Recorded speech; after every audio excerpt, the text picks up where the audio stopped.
I hope हम ई मामला में जल्दबाजी नहीं कर रहन। हमके मालूम बा कि ई सब जल्दबाजी में ही होखत। हम सोचत रहनी कि लंदन में एगो वेकेशन प्लान कर लिहल जा, लेकिन उससे पहले रिश्ता के एगो नाम देवे के होखी, वरना आपके दुनिया के तब पता बा बेकार के बात बनाई सब लोग, गलत नाम दे लोग रिश्ता के, और हम ई नहीं चाहत। ऑफ कोर्स हम अंजलि की देख के आवता नहीं।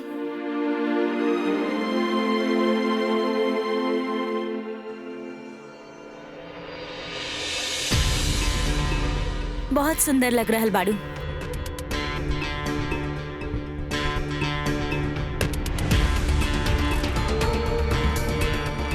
देखा अंजलि, अपसेट मत होखा, बस एक बार मिलला। अगर फिर भी तोहरा ऐसा लागे कि तोहरा शादी ना करे के हा तो केहू कुछ ना बोली, केहू तोहरा के फोर्स ना करी अंजलि। तोहार मर्जी के खिलाफ कुछ ना हुई।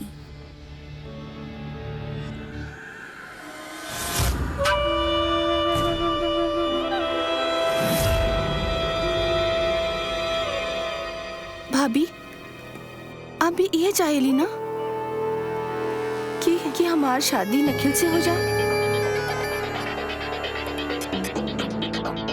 लेकिन ये तो गलत हुई। काहे कि प्यार तो हम सूरज से करेनी। भाभी प्लीज, आप एक बार भाई के कन्विंस करी ना कि हमसे बात कर लिया एक बार। भाभी आप ही कन्विंस करी नहीं है ना भाई के इस शादी के लिए। प्लीज भाभी, हमरा पर प्रेशर मत डाली। ना अंजलि, हम कहाँ। अंजलि,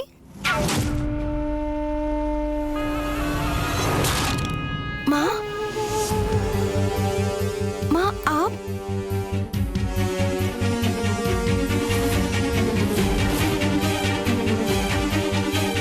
तोके ए रिश्ता के लेल कोई फोर्स ना करी। माँ, हम बस नेकलेस पहन के नीचे ही आवत रहनी। जल्दी आजा बेटा।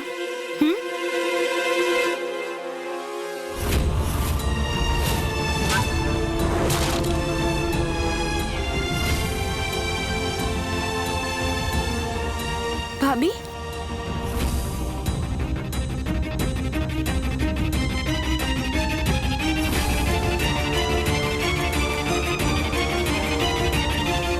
हम खुदे पहन ले। Thank you.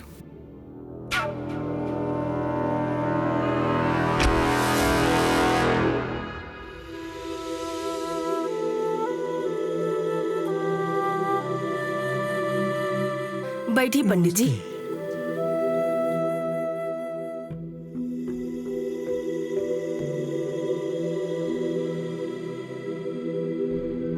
सजल सवरल भइल ना ओके। हम देख के आवतानी।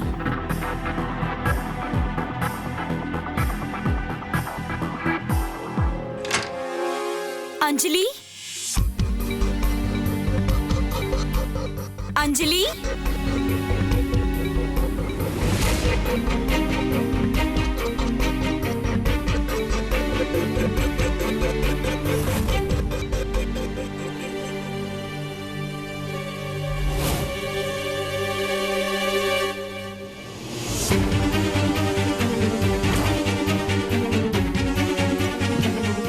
का भइल महक? शौर्य, अंजलि अपन कमरा में नहीं थी। ई का बोला ताड़ू तू? हाँ शौर्य, वो कहीं ना बाड़ी। का?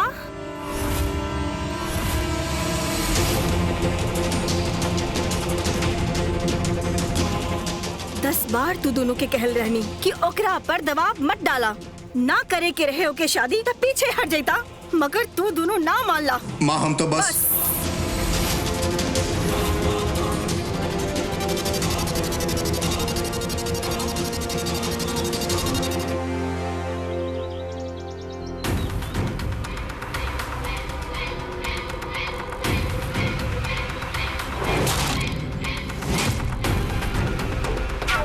अब हुई असली खेल शुरू।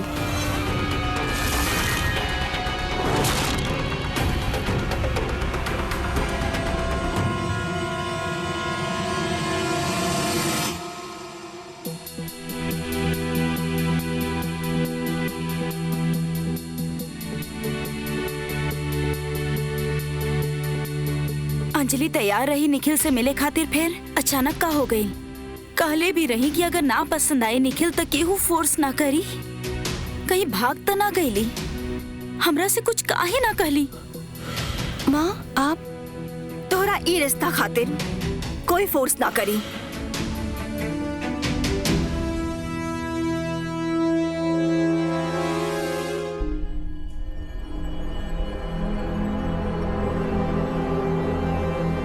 हमारे एक्सपीरियंस में ना इस शादी वाला केसेस थोड़ा टेढ़ा होएला।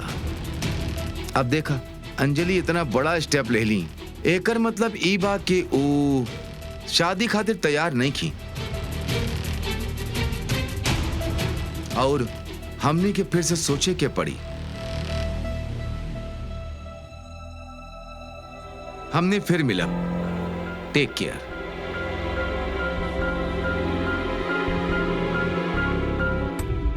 पता ना हमार अंजलि के साथ ही काहे हो रहल बा। हम अबे रूम में देख के आओ तनी। दीदी कोनो बात ना, सब ठीक हो जाई। हम कहले रहनी कि जबरदस्ती मत करा ओकरा साथे, मगर हमार सुनेला के यहाँ बैठल रहली हमार बच्ची के खियावत रहली महक के सामने। कोनो तरह लड़का के देख ले लू तैयार हो गई रहली, मगर शादी के लिए तैयार ना रहली। देखा का हो गई। कुछ ना होई जिज्जी, बच्ची है, गुस्सा में घर से भाग गई हा। गुस्सा उतरी तो वापस आ जाई। कितना सुंदर देखत रहली हमार अंजलि। बाहर से देख के केहू अंदाजा नहीं खेल लगा पाइत कि अंदर से कितना दुखी बारी। हम शौर्या और महक की हरकत खातिर कब माफ न करब। जिज्जी आपू दोनों के काहे बोल रहनी हा? उनकर का गलती है? वो दोनों तक खुदे गई हा भागल भागल।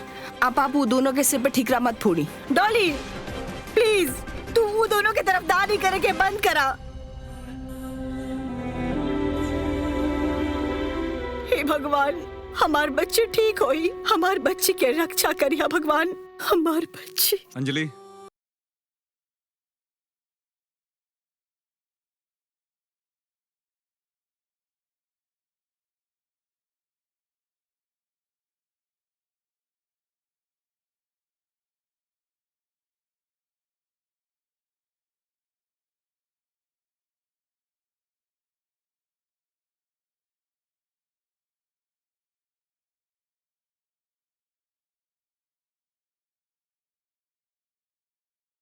हमने यहाँ से चले के चाहें। कहे बेबी अभी तो जिए के शुरू कई नहीं हा, पिए के मौका मिलल हा। अभी कहे जाए? अभी न जाए।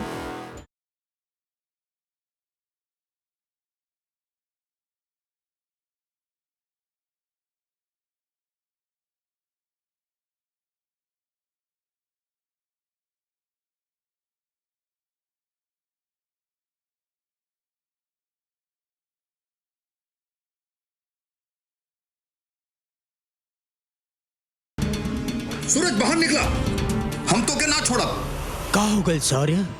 अंजलि घर से भाग गईली और सूरज और अंजलि एक दूसरे के पसंद करेले। सूरज यहाँ नहीं है, वो तो शाम से ही बाहर है।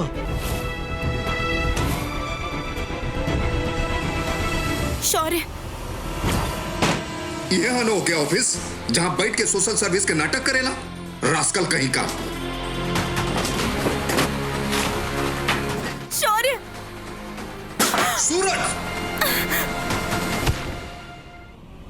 नहीं छोड़ब तो के rascal.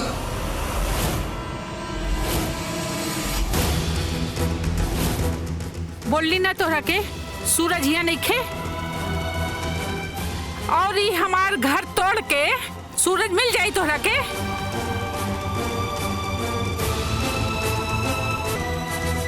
I am sorry, please उनका माफ कर दी। वो बहुत अपसेट बाड़े।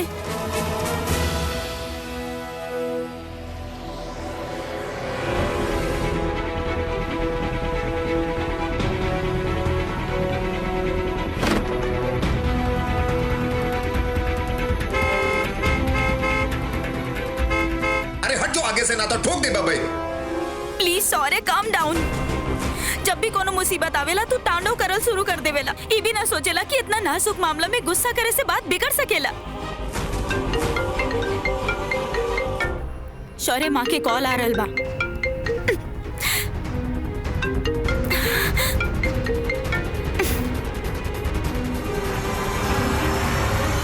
हमरा पता बा तू फोन काहे ना उठा रहल बा, बाकी खुद के माँ के जगह रख के देखा शौर्य, उनकी का हालत हो रहल होई। हम जाने नहीं तू नाराज बड़ा शौर्य, बाकी प्लीज ऐसा कोनो कदम मत उठाइए जेकरा बाद में तू रिग्रेट करा। और प्लीज शौर्य, ये पुलिस केस ना बने के चाहिए। शौर्या फोन काहे ना उठा रहल बा? कहाँ बा? का कह रहल बा? और आगे का करल चाहत ही? जीजी महक के फोन लगावा। लल्ला ता सांड की तरह बोरा जाला। महक में तनी सूझबूझ बा। ओकर कोनो जरूरत ना है। महक के फोन लगावे से अच्छा बाकी हम अंजलि के फोन लगाई।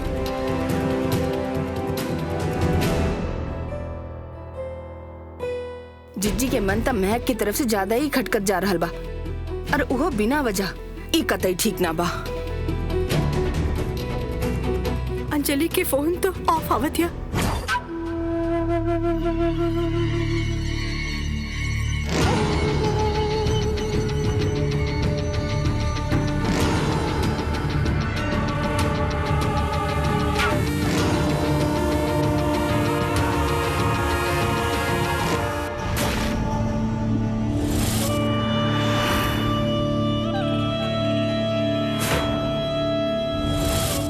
तुझसे मिलना, प्यार करना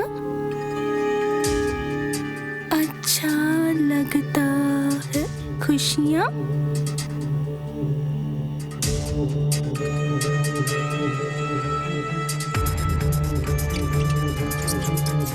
Hey, hi. What's up? Hey, what's up? Stop. Coming. I'm coming. You stop there. Stop. Come here, baby. I will love you. I swear I will love you. Come here. अरे कितना cute बाड़े तू दोनों। Please है ने आवा। Baby, हाँ अब तक तो तोहार भैया पुलिस के पास पहुंच चुकल हुई हैं। ठीक है। शिट यार, कहाँ गई? तू हो ना सूरज, पता है ना कितना क्यूट बाड़े, कितना प्यारल रहा वो दोनों। वो दोनों को देख के ना ऑर्फनेज की याद आ गई।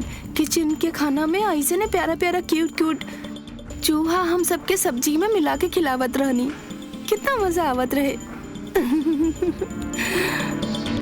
चला भी, बहुत काम बचल बा अभी। वो एगो चीप सड़क छाप लड़का है। ही किडनैप माय सिस्टर। आपके लगे ओकर नंबर बा? हाँ, लिखी 92543218। जैसे ओकर लोकेशन मिली हम आपके मैसेज करब। आप चिंता मत करिए, ओकर लोकेशन हम ट्रेस करत रहब।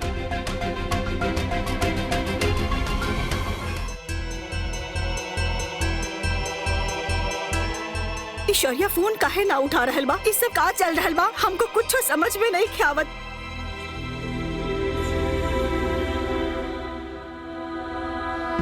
हे माँ, हमार अंजलि के रक्षा करिया। माँ भी ना मानी नहीं।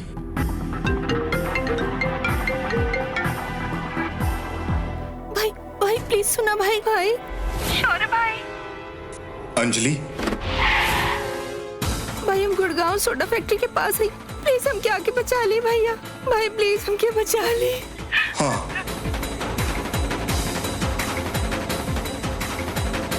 इंस्पेक्टर, अंजलि गुड़गांव में सोडा फैक्ट्री के अंदर बा। प्लीज आप जल्दी पहुंची। बहुत मजा आवे वाला बा। आप खेलब चूहा बिल्ली के खेल।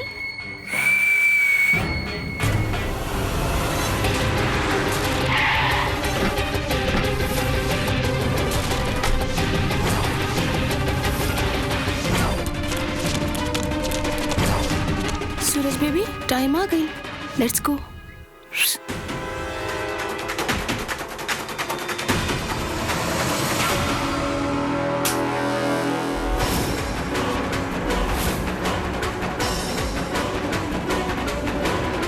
शौर्य, ये अंजलि के हा।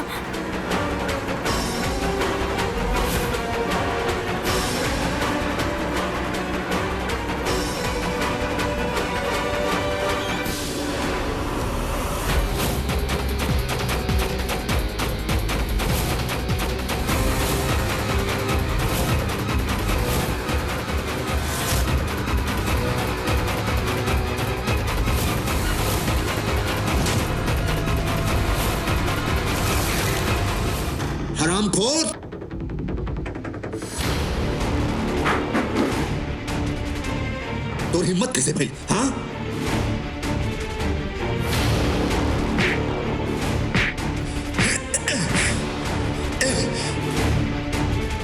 Please help. I kill you. Shaurya please रुक जा। छोड़े के हम कहा था नहीं। शौर्य प्लीज रुक जा। लेके जाएंगे।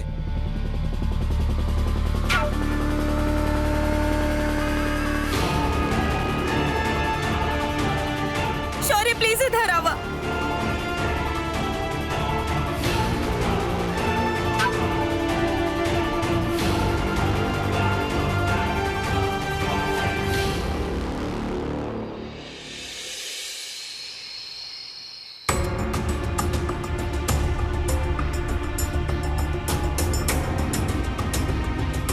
डॉक्टर साहब ठीक तो बानी ना हमार बच्ची? इंजेक्शन लगा देनी है, होश आ जाए चाहिए। आप इनका ख्याल रखिए, हम फिर से चेकअप के लिए आ जाए। ओके?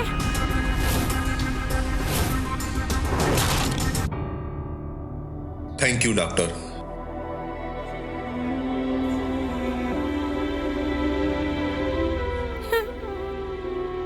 जिज्जी रोए के बंद कर दी। डॉक्टर साहिबा कहली है ना कि अंजलि के होश आ जाई, तो काहे अपन मोती जैसे आंसू गिरा रहल बानी। माँ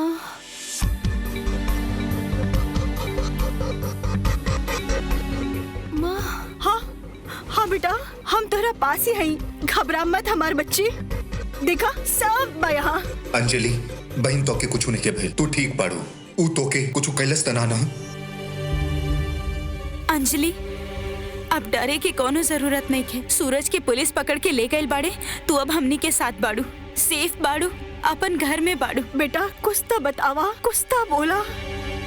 हमके पता बा ऊ घटिया नीच इंसान पहले के किडनैप कैलस, फिजिकली असॉल्ट कैलस। ऊ हमके दोबारा मिल गइल ना तो के जान से मार डालब। माँ आप फिक्र मत करी, पुलिस ओके अरेस्ट कर ले बा। ऊ कबो अब अंजलि के आसपास ना भटकी। अगर दोबारा कबो अंजलि के आसपास दिखाई दे गइल ना तो ऐसा हाल करब कि अपना मर्द होखला पे ओके शर्म आई। प्लीज चुप हो जाइए सब।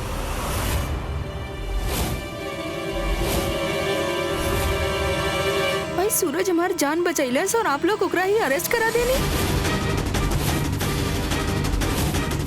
ऊपर से ओकरा मारे खातिर धमकी भी दे रहनी हा। हो का गइल हा आप सबके? ओकरा पीछे काहे पड़ गइली हा? अगर सूरज नहीं के रहत ना तो शायद हम जिंदा भी न रहित। सूरज हमार जान बचैलस हा। का कह रहलू तू? हम सच कह रहनी, हम बेहोश हो गए रहनी, हमके सांस नहीं खियावत रहे। वो तो हमके होश में लावे की कोशिश करत रहे और भैया ओके ही इनाम देले।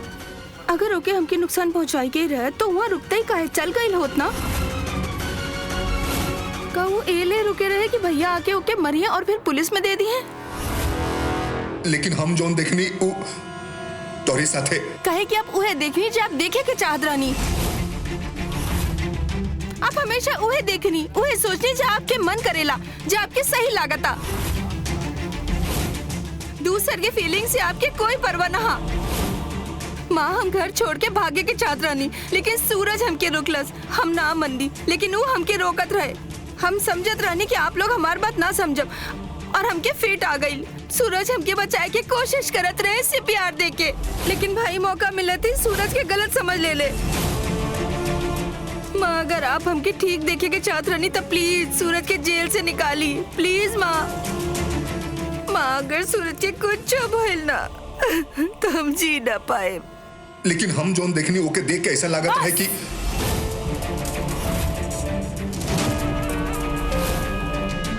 बस शौर्या बस, बहुत कर लेला तू अपन मनमानी।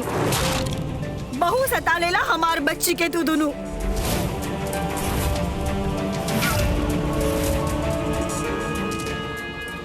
अंजलि बेटा हम खुद जाइब और सूरज के छड़वा के लेके आइब।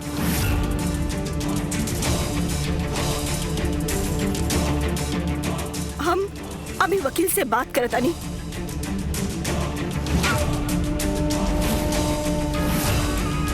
माँ प्लीज हमके भी अपन साथ ले चली। हाँ बेटा ले चला, तू रह के बंद करा।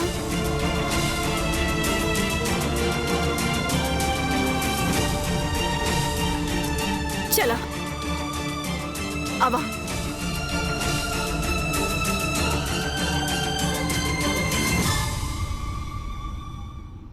तू लोग रुका, हम दीदी के साथ चल जाए।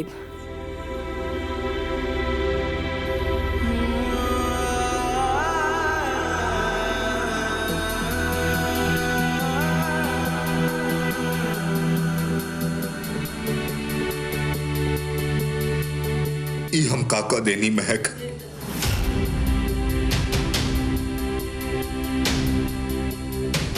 तू मना कैले रहलू कि गुस्सा मत करो, लेकिन हम अपन होश खो देनी, सब बर्बाद कर देनी, माँ और बहन के दिल तोड़ देनी हम।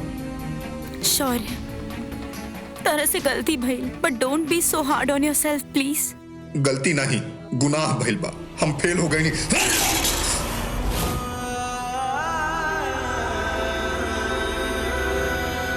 शौर्य,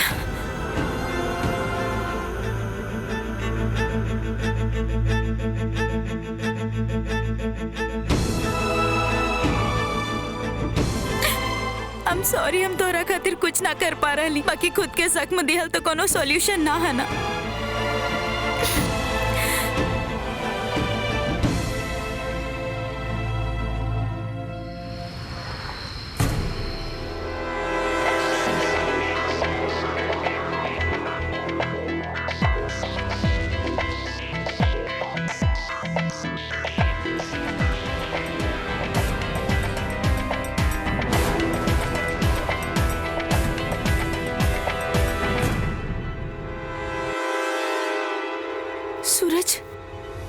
सूरज बात सुना हमार। आई एम सॉरी अंजलि, हमार भैया से गलती हो गई, प्लीज हमके माफ कर दी।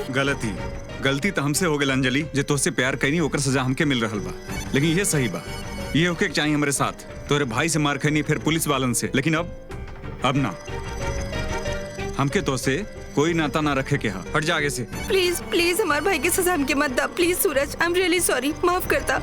ये अच्छा है, भाई मारी और बहन माफी मांगी, तोहर सारी का कुछ ना होके वाला बा। तोहार भाई तो गुंडा है, जब मुट करी हमके मार पीट दी है, और उनका बीवी कुछ कहत रही है, वो हम पे टूट पड़ी है ना। सॉरी अंजलि, मानत है हम गरीब हैं, लेकिन हमार भी इज्जत बा, हमार जान इतना सस्ता ना है।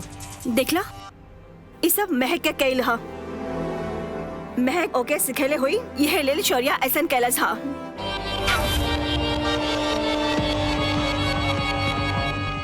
हटा आगे से। प्लीज सूरज प्लीज हटा। अंजलि, अंजलि बेटा, बेटा डॉली पानी लेके आवा जरा। अंजलि,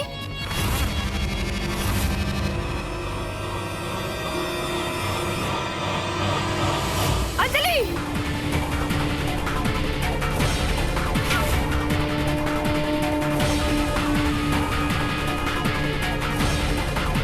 अंजलि, अंजलि, अंजलि उठो। अंजलि की कर लेला तू? अंजलि, अंजलि, अंजलि, अंजलि।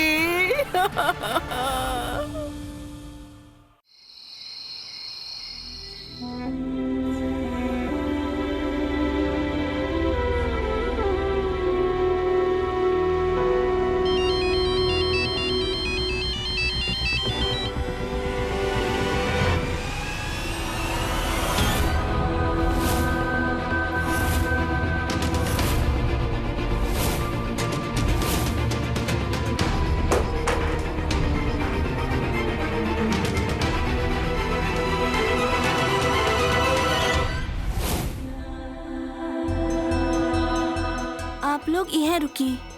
मिस्टर सूरज, हमके तो हर बयान लेवे के पड़ी, चला।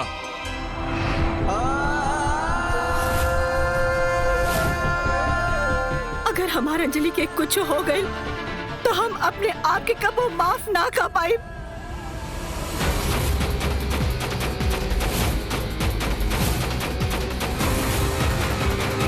हम ओके दोबारा ना खोए चाहता नहीं डॉली। मौसी,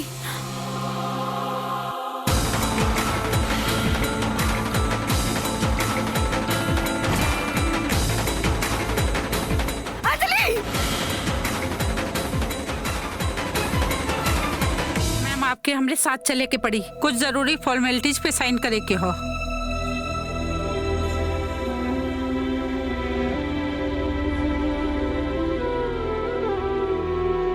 माँ आप चिंता मत करी, अंजलि के कुछ ना हुई। हम अपनी बहन के बेस्ट मेडिकल ट्रीटमेंट प्रोवाइड कराए।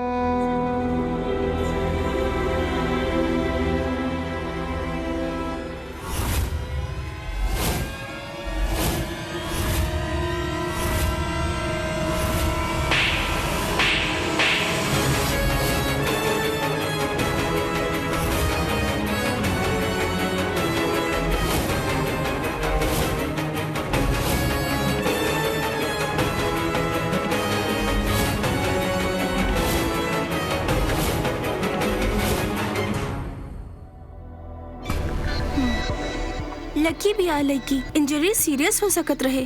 सही कहलू। देख के तो ऐसा लगा था कि कोनो धमकी देवे खातिर नस कट ली है। हालांकि इंजरी सुपरफिशियल बा, बट एनीवेज हम इनकर मेडिकेशन आपके बता देता नहीं।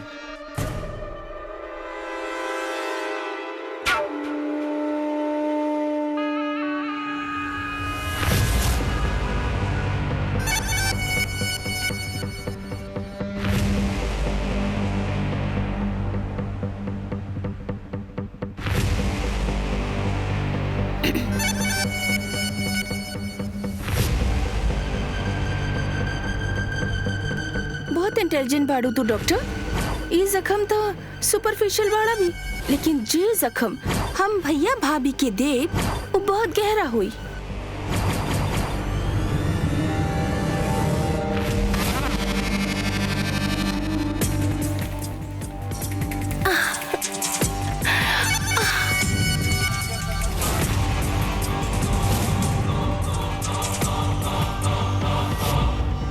अंजलि के ई हालत के जिम्मेदार ना तू दोनों बड़ा। माई तू का बोलता रू? ऐसा कुछ नहीं के। कुछ ना सुने के है हमका। सब देख ली और सब समझनी हम। जितना नाटक महक के देख सकत रहनी देखनी, और जितना पागलपन सह सकत रहनी न तोहार सहनी ना हम।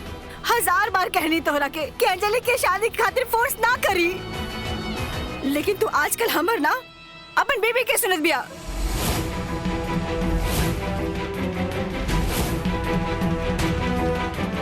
माई तू कैसन बात करता हूँ? ऐसा कुछ नहीं कि प्लीज प्लीज आप हमारी बात तो सुना। माँ माँ तू तो कुछ कहवे मत करे महक, क्योंकि हम जाना तानी कि महक कभी अंजलि के अपना ही नहीं। माँ आप चुप हो जाए। आप जाना तानी कैसन दिल दुखावे वाला बात करता नहीं। ऐसा कुछ नहीं के।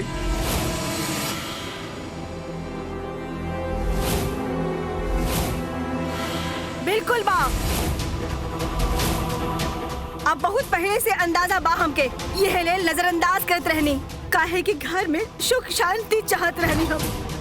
जब अंजलि के गंदा और सस्ता कपड़ा दिलावेलू तब वो चुप रहनी हम। ओकर एक बार भी घर में ना चलत रहे तब वो चुप रहनी हम। और तो और ओकर नाम पर अखर ज्योति जलेनी वो बुझाए देली तब वो चुप रहनी हम। काहे कि हम घर में शांति चाहत रहनी। अब चुप ना रहब, काहे कि हम जाना तानी महक कब वो अंजलि के अपना ही ना।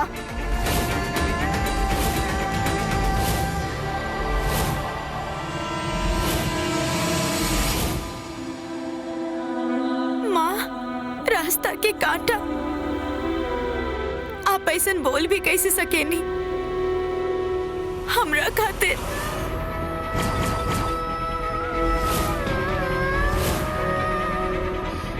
हम कबो अंजलि और नेहल के बीच में फर्क ना कईनी। बात बनावे के था कोई हमार प्यारी बहू से सीखे। अगर इतना ही साफ दिल बारू तू तो जागरण रखवा के अंजलि के सबके सामने जगहसाई काहे कर बैलू, काहे मजाक बन बैलू अगर बाहर वाला के सामने। आ तू बीवी के गुलामी में इतना अंधा हो गई हा कि तोहके यो न दिखाई देला कि इस सारा आग तोहार बीवी के लगाइल हा। अंजलि के बारे में सारा अफवाह एक फैमिली के फैलाइल बा। यह बात सारा बात अपन घर वाले से शेयर करेली। माँ आप चुप हो जाए। आपके होश भी बा, आपको ऐसा बात करता नहीं। आप दिल के लागे वाला बात करता नहीं, जबकि ऐसा कुछ नहीं है। माँ बेटा ये जिंदगी बा, जब परिवार में कोई नया सदस्य आवेला तो तालमेल बैठावे में कुछ वक्त लगेला, और फिर सास ससुर देवर देवरानी ननंद ये सब रिश्ते निभावे इतना आसान ना हो। रोज नई समस्या आई और कबो कबो तो तू बिल्कुल अकेली पड़ जेबू। लेकिन अब तो के पहले से भी ज्यादा ध्यान से सबके संभाले के हा, सबके बना के रखे के हा, तो हर जिम्मेदारी अब और बढ़ गई हा।